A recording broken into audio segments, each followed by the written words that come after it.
What do you say, everybody? With Jay Barker, I'm Mick Gillispie. It's time for Crimson Tide headlines here on the Bama Insider YouTube channel. Like and subscribe. Give us a thumbs up as we hang out with you every Tuesday and Thursday and talk about everything going on with Alabama. And hit the bell. That's a way that you know anytime Bama Insider is going live. And right now, you can join the BamaInsider.com On3 network easy. $1 for 12 months. That gets you all the recruiting news that we follow with Andrew Bone and Joseph Hastings. That's our team beat writer, Clint Lamb. That's the message boards with Jimmy Stein, all of it. For $1, you get $1 a year, and you're not going to be able to beat that price. Jay, what's up, dude? How you doing? Mick, what's happening? Man, just praying for all the folks down in Florida. My goodness, with the Hurricane Ian coming through and been devastating for a lot of people in those areas. Just getting rocked.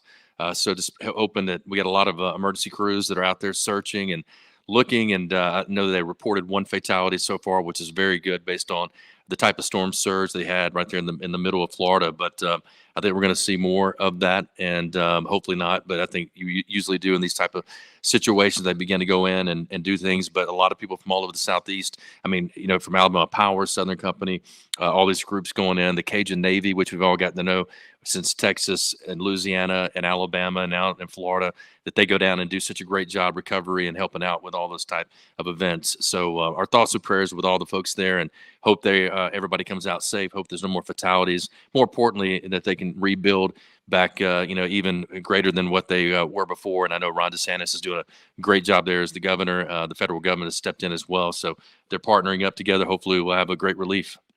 Yeah, look, well said. Yeah, thinking about my uncle lives down there and went to the shelter for the night. He said besides all the dogs barking all night long, inside he went to the dog shelter. Well, he went to the people shelter, but they brought their dogs. I got you. So he didn't get much sleep, but they survived. And hopefully, we're not going to have any more fatalities. There's a lot of property damage, but you can rebuild. Most definitely. So yeah, well said, Jay. Let's talk a little football. Alabama heading into a game Saturday against Arkansas. Over the years, Alabama and Nick Saban have struggled against these dual threat quarterbacks. KJ Jefferson did a lot of damage to the Crimson Tide a year ago. He did have Treylon Burks to throw the football to. Alabama won the game at Bryant-Denny Stadium in a shootout, and Arkansas is going to try to do the same thing except come out on top this Saturday. Yeah, man, the thing about a dual threat quarterback, I think we lost you, Jay. The thing about a dual threat quarterback, and you look at, kind of what's going on with KJ Jefferson, 22 for 30, 326 yards and 3 touchdowns. And I think that was, against Alabama last year, but so good at being able to, to move the ball and do some damage, but he had Burks with him last year. So, as we kind of get Jay back on here, you take a look at these stats, and it was one of the toughest games that Alabama had a year ago. And so Treylon Burks, though, look, this guy, first round pick by the Titans, 8 of 179 yards and 2 touchdowns against Alabama a year ago. So, it's one of those deals where he's not with the team anymore. Now, there were other guys that made some plays, and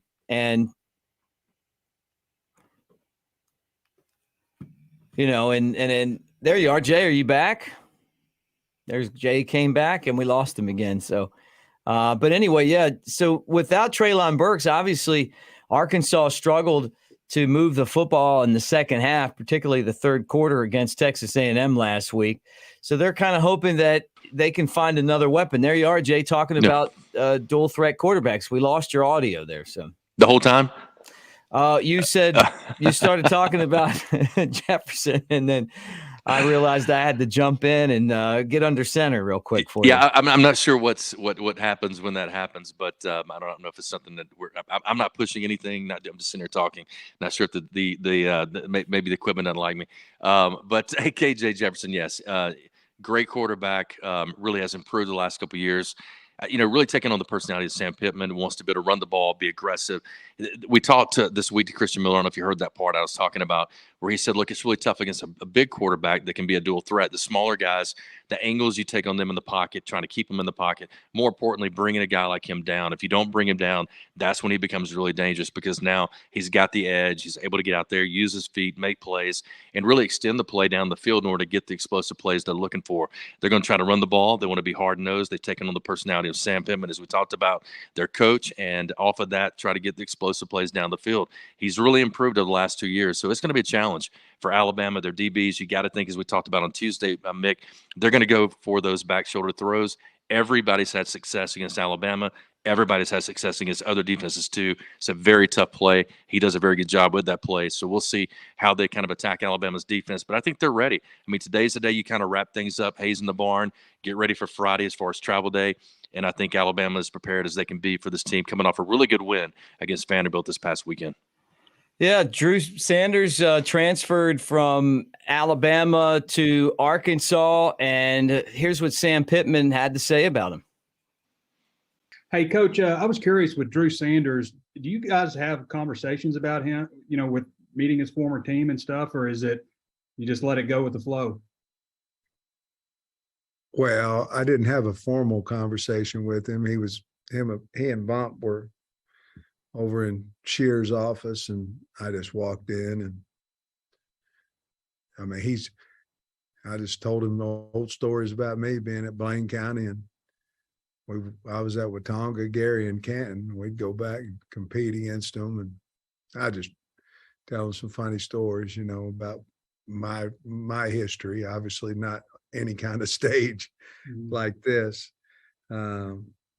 But no, he's such a mature guy, and I'm sure he'll have feelings, but we try to keep it as light as we can on that situation. And I think he'll be fine, and he'll obviously want to play well, and I'm sure the guys over there will obviously want to play well against him. But I think they would, regardless of whether he had transferred or not, to be honest with you. There's Sam Pittman, talking about Drew Sanders and the defense against Alabama. What do you think's going through Drew Sanders' head right now? Yeah, probably anticipating playing against some of his buddies, like we talked about on Tuesday. I mean, Drew and Will Anderson Jr. were great friends.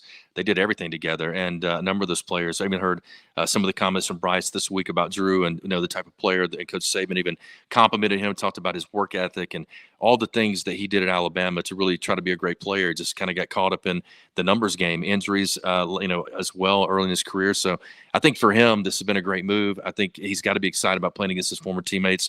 Excited Alabama's coming in. I think he'll give probably his teammates a good perspective. And they've got a great linebacker crew. I mean, what better name in sports than Bumper Pool?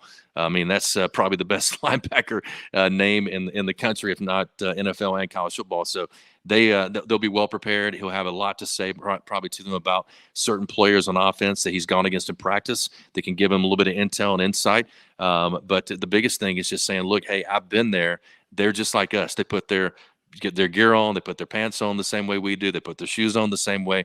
Let's lock it down. Let's go out there and play. So I think he can bring a great perspective for them heading into a game where a lot of guys might be nervous. And for them, it's their Super Bowl, as it is for every team that plays Alabama now, based on what they've done the last 15 years. He's Jay Barker. I'm Mick Gillispie. Crimson Tide Headlines hanging out with you on the Bama Insider YouTube channel. Like and subscribe. Hit the thumbs up as we talk Alabama football, getting you ready for the Crimson Tide and the Arkansas Razorbacks. 2:30 Central Time on CBS this Saturday.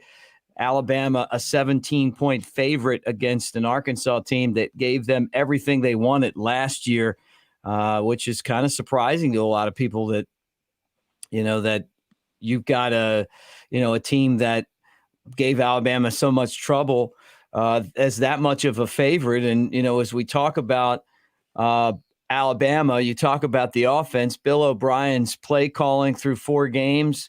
rolling through the playbook. Jay, what do you think? How do you grade what we've seen so far with Bill O'Brien? Yeah, I mean, I think he's done well. I mean, I think there could be more explosive plays down the field to get the ball down the field more, as we saw more of that this past game. I thought they started getting into better rhythm offensively, and I've told you this before, and I'm just telling you, Bill O'Brien treats Bryce, and Bryce wants to be treated like an NFL quarterback. So what you're seeing on game day is what Bryce feels good about.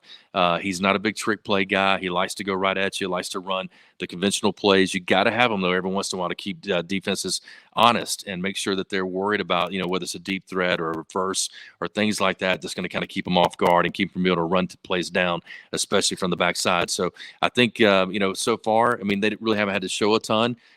They haven't had to really, show any new things, maybe wrinkles. And, as Coach Saban has said, they're not going to do a lot of things different. What they try to find out in fall practice and early in the season is, what are we really good at?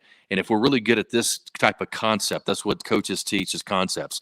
This concept, we can package it differently every single time in every single game. We can give you a different formation. We can give you different movement. We can give you different personnel, but we can get to the same concept that everybody understands and everybody runs very, very well. So that's what they're looking at now. They're going to go to those plays they feel comfortable with.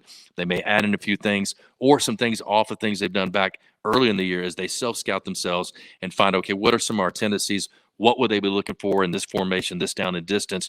What can we do off of that to create an explosive play, or just get a first down or get positive yards, stay ahead of the chains? That's what they're looking for in this game against Arkansas. It's a big game for Alabama. I guess people have criticized Bill O'Brien for, maybe not having been as creative on offense to get guys open as, say Lane Kiffin or Steve Sarkisian. Your thoughts on that? Yeah, I mean, I think, that there is some, I guess, some validity to that from fans and people that maybe criticizing Bill about that. But here's the thing: the guy knows football inside and out. He's seen as many or more plays than any of those guys. He can be creative when he wants to be, and he can come up with certain things. But he wants to say, look, we've got the talent. We don't have to be as tricky as everybody else. We don't have to do certain things, and he wants to line up and run the ball as well as they possibly can, hopefully a lot better. Even against Arkansas, we're seeing Jason McClellan really come on, other backs, and even as far as Jahmyr Gibbs, again, he's that scat back type of guy, really fast through the hole, a guy that can catch out of the backfield. He's going to use all those weapons, and I don't know. I don't buy the fact, here's a guy that was head coach at Penn State, coordinator with Brady. He's seen a lot of football, seen a lot of plays. He understands what to get through. But again, he's going to sit with Bryce tonight, tomorrow, and then Saturday and say, what are the plays that you like? What do you feel most comfortable with? He'll have that same conversation with them on the sidelines between series at halftime when they make adjustments. So, what you see is what you get. Bill's not going to try to please anybody. He just wants to win games, play effective football, and be really good at what they do using the great players they've got on that side of the football. Well, Nick Saban was asked about the playbook, rolling out the playbook. Here's what he had to say. I was wondering if you and the offensive staff kind of go through at all week by week how the playbook's being kind of incrementally rolled out throughout the season and kind of how you guys manage that. How the what filled out? The playbook is kind of incrementally rolled out throughout the season, or kind of how you manage kind of what you have in the playbook earlier in the season. Yeah, well, we have a playbook, and it's really a lot of plays, more plays than we could ever run in a game. And you have to pick and choose, and you try to do before the season ever starts. These are the weapons, these are the things, these are the things that we need to be able to go through the season, and the players to understand, when we play certain types of teams that do certain things, and these things are better against other teams. And then you try to change the presentation each week so that maybe the other team has a more difficult time recognizing what you're doing and what you're trying to do. But you don't take the whole playbook, nor do you sort of reinvent the wheel every week for what you want to do, because it's what the players know and it's what they can execute. I think you tweak it from week to week. You add some things, you do some things that you haven't done in the past couple of weeks. And we do self-scout on ourselves each week, cumulative of what we've done throughout the season, so that we can see if there's some tendencies that we're creating and how we could, maybe break those in, future games and future game plans. And yes, I do meet with the offense about that. I meet with them about a game plan. I meet with them about, the openers that we have in each game, how we're going to start each game, Philosophically, how do we want to, go about attacking the other team? We thought, it's like in the last game, for example, we thought spreading Vanderbilt out and making them play in space would be an advantage for us. So that's what we did. Might not be the case against another team. Well, there you have it. He said that you have a big playbook. They have one, and you kind of incrementally roll out plays. What was it like for you, Jay? And how many plays did you get to in that book, and how many didn't you get to? Yeah, I mean, probably not nearly as many plays as they have now. I mean, just based on the type of formations and things that they do out of the spread and the 3 wide and all the different personnel groupings. But yeah, I mean, you come in fall, you have a playbook, you run through, you kind of figure out what you're good at. You really look at your weapons, the guys that you have playing, and say, how can we use them the best? Like with David Palmer, we started implementing where we'd bring him in motion, bring him around, toss the ball to him. Off of that, we had a counter. Off of that, we had a shovel pass. Off of that, we had a screen pass to him, and then also a fake screen back to the wide receiver. So it was 4 or 5 plays off of that look that was different than we'd shown at any time the year before. I think that was in '92 when we showed that after his freshman year. Really just trying to figure out a way to get the ball in his hands as many times as possible. So that's the key, is just finding out who are your weapons, who's the guy that needs to touch the ball 8, 9, 10 times a game. How do we implement something that's going to get him those touches, guarantee those touches, not just where we're hoping he gets the ball, but we know whether it be a screen, whether it be a shuffle pass, whether it be a quick screen, whether it be just a handoff through a jet motion or whatever to a receiver. How do I get him to touch it so he can make a play for us, get him in space, and let him do his work? So this is something that, Coach Saban even brought up, just talking about the fact that, you have a huge playbook, but you always narrow it down. Even throughout the week, you come in on Monday, you got all these plays that the coaches say, okay, here's what we think will work against Arkansas's defense, the way that they run their scheme. And as they go through the week, they window it down. He sits with Bryce after practice or the next day and says, what do you feel comfortable with? Or says, hey, you really look good on this one. Do you feel good about that? What do you like on third down? Here's the other thing, Mick, is that Coach Saban does such a good job of, is that throughout the week, and especially right now as the hay is in the barn, Thursday, Friday, and Saturday, he sits with his coordinators and he goes through every single scenario that you could go through in a game. He's going to play it out mentally with you before you ever get there. So he'll tell Bill, all right, you got the ball. It's first down on the 10-yard line, 1st and 10 to start the drive. First play of the game, what are you running? All right, second play of the game now is 2nd and 8. You're a little behind the chains. What are you running? So these guys got to have answers for those questions. The same way on the other side of the football on defense, same thing on special teams. He is so detail-oriented. The only guy that I've ever been around that was like that was Homer Smith. Homer and I ran through – that's why I played so well my senior year, because I had played the game probably 20 times, no lie, throughout the week with him mentally before I ever hit the game and played it physically. So the game was easy because I knew all the answers. I knew what he was about to call because we'd already talked about it. He knew what I was comfortable with, and that's the kind of stuff that you see with Coach Saban as well. Yeah, really amazing that you have that many plays and, that you guys are able to go out there and execute it at that level. Obviously, Bryce Young, a Heisman Trophy winner. But Bill O'Brien, you kind of touched on this before. He's no slouch. I mean, the guy comes in with great credentials. And as Alabama's offensive coordinator, he's only lost twice, right? One of them being in the national championship game with a depleted wide receiver group, and then the game at Texas A&M. But the other thing I say about that is that, if you want to take it to something different, it's like a band, right? So a band, they look and say, okay, what songs do we have?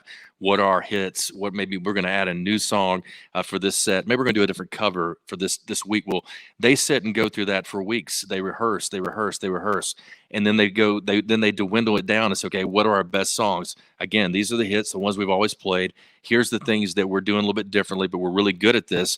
It's the same thing. I mean, it's just all week long. It's just rehearsal. It's like adding songs to a band, and then you're going to dwindle it down until you get your set list, and they'll have their set list ready to go. Which, the script we talk about, the script is nothing more than finding out information. How will they line up against this formation? How do they react to this motion? And then you're getting intel. Guys upstairs, guys on the sideline, write down information. You take that information, it kind of helps you on the second or third drive, but it's really information you're gathering for halftime to make the type of adjustments you need to make. And you can make them on the run. And now with Bill up in the box, I think that's even good too, that he's able to get that information, whether it be from Braxton, who's on the headsets with him, whether it be from other coaches that are sitting there talking to him as well, from Bryce and the offensive linemen that are seeing things on the field. So that's all the things that go into it and making these guys successful. They need that intel. They need. I tell you, the best intel I used to go to guys when we were playing, and I would ask the offensive lineman, who can't you block? who can you block? In other words, I wanted to know, because they weren't going to tell the coaches. I wanted to know, how is this guy too tough for you in the passing game? If so, I need to give you extra protection. I need to get a chip blocker on the way out. Can you beat this guy in the run game? I wanted to know that information so I can not only have it for myself, but also share it with the offense coordinator and say, hey, I think this is where we should go with the ball running it. I think we should go with the check with me with this formation, or this is what type of protection we need to have in the passing game to protect myself. Because I was also worried about me and not getting hit. And that's what most quarterbacks, as they get older and get more mature in the system, they're able to get up there and really affect the play in the run game and the pass plays based on what they're able to do at the line of scrimmage. Bama has a really tough 3-game stretch coming, starting with Arkansas, then Texas A&M, and then Tennessee. Arkansas and Tennessee are on the road, and you can see it there from Paul Feinbaum, who says that, this is really a hard test for Alabama to survive. This has been one of the toughest schedules for Alabama in a long time, Jay, and this is just one portion of a really tough schedule. Yeah, at Arkansas, again, home against A&M, but A&M, right now feeling pretty good about themselves after beating Arkansas the way that they did and being able to, win that game and come back the way that they did. And a quarterback that's getting experience, and Max Johnson, that's going to continue to get better and really comes from a great, family. His dad, a great quarterback, not only at Florida State, and ends up being a backup there and then going on and playing for a while in the NFL and having a great career there. Jay, are you there, Jay? We lose you? I think we lost you again. So hopefully. Okay, we can't hear you. Yeah, he's got some deal where every once in a while he's making a great point and then boom, off he goes. Guys, like and subscribe as you hang out with us here on the Bama Insider YouTube channel. Give us a thumbs up. That's a way of saying Roll Tide as we do this show each Tuesday and Thursday. And don't forget, right now, you can join BamaInsider.com for just $1. That's a year for $1 of BamaInsider.com. Coming up after we finish talking about the schedule, we're going to do our prize picks for this week and some scheduling stuff. The tailgate show will be 8 to 6 on Friday tomorrow. And then, of course, Jay and I will be on after the game to break it down right here on the Bama Insider YouTube channel. Talking schedule, Jay. Yeah, so go back to that. Sorry about that. I don't know what's going on. It's like every time we go to video, it kicks me off my audio, so you can't hear me. Again, Arkansas, at Arkansas, A&M, and then back to at Tennessee. That's a tough road. And all those teams right now are playing well. Arkansas, a tough loss last week to Texas A&M. A&M got the win, so building confidence for them. And then Tennessee, Heupel's got them playing at an all-time level. I was actually on a Zoom call last night I'm in a business meeting, and this guy that I've never seen wear a Tennessee hat had a Tennessee hat on. I'm like, dude, you pulled that thing out of the attic or out of the closet, whatever. But they're proud right now. They're thinking that this is going to be a different Tennessee game, a different Tennessee matchup. But here's the thing we talk about every single week, and this is what people I know people understand it, fans understand it, but it really is tough. Is that normally you walk into a away game, it's a tough environment. But for every team that Alabama plays now and happened to be over the last so many years, it's their Super Bowl. So the fans are jacked. It's their number one game of the year they're thinking about. It's the best sellout ticket. Everybody wants to see Coach Saban. They want to see these players. They want to see whether or not they can go in there and upset and beat a team like this. So they get the fans' best. They get the players' best. They get the coaches' best. They get all the best of the best when they play against teams like this on the road. So that's what makes it tough in the environment. And it's been tough in the last 2 years. They've really struggled. They've won 4 of the last 5, but about 3 or 4 of those games, I think it's 3, won by 3 points or less. I think that was the statistic I saw the other day. And then Clint Lamb and I were talking about that as well today on my show, but who joins us here on Bama Insider on 3 Media. Great stuff there that we talked about as far as just on the road and some of the things that you have to deal with. But, man, it's going to be a really good test for them, a really good chance for, I think when they come out of that, if they're able to come out of that undefeated, which they should, I think they're going to have a lot of confidence heading into the latter part of the season. Time for prize picks, Jay, and this is fun where you and I get together and play prize picks. And if you guys at home want to play prize picks, it's really easy. Download prize picks and sign up with code ROLLTIDE for an 100% deposit match on your first deposit. Prize picks is the easiest way to play college football player props. You pick 2 to 5 players, and if they will score more than their prize picks projection, I'll get that out, Jay. You can win up to 10 times your money on any entry. So you play 2 to 5 players, and if they will score more or less than their prize pick projection, you win up to 10% of your money with the entry. So that's pretty fun. All right, we did this last week. It was a good time. Let's try it again this week, even though I've been tongue-tied. And here's Bryce Young, over under 309.5 yards, Jay. Last week he had 385 yards against Vandy. That was more than he had in the championship game against Georgia, which was 369. Yeah, I mean, the only thing I look at is the 213 at Texas, and looking at on the road, the difference in the numbers. But I do think in order for Alabama to win this game, I think they're going to have to be very productive in the passing game.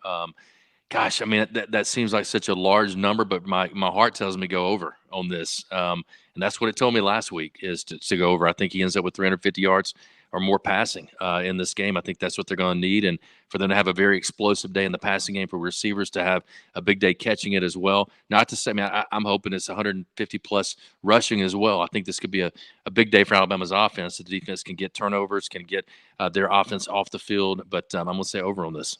Yeah, look, I agree with you. I mean, their secondary isn't that very good. They had some injuries back there. Yeah, it's going to be trying to survive the pass rush.